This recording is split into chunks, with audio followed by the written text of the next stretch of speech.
Hi, good morning. Nick Kaiser with Mustache Approved Remodeling, back out here at Gilbert at our friends Brandon and Corrina's house.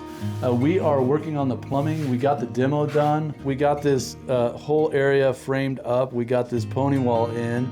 We built this little platform. And yesterday the plumber was here. One of our best, Heber, was working on the drains, all the underground. We had the old tub here. That had the trap box and the drain right there and the pipes rolling up. We had a manifold right in here, so we had to get this underground. We're gonna wrap that up with some foam.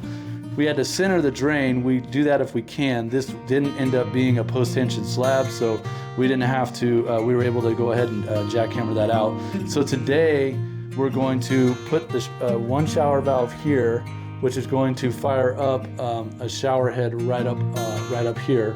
And then on the side here, we're gonna have another shower valve that is gonna be right there, right up here, and then that's where it's going to have the water outlet.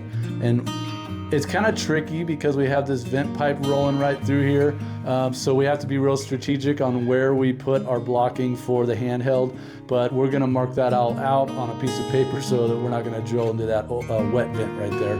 And you can see here as well, we're gonna have a nice tall niche right there with a glass shelf like we normally do on most of our jobs. So yeah, stick around. Can't wait to show you once we get into some tile, and we'll also do a water pan test. So stick around for that. Thanks for watching, and we'll see you on the next one. All right, thanks. Bye.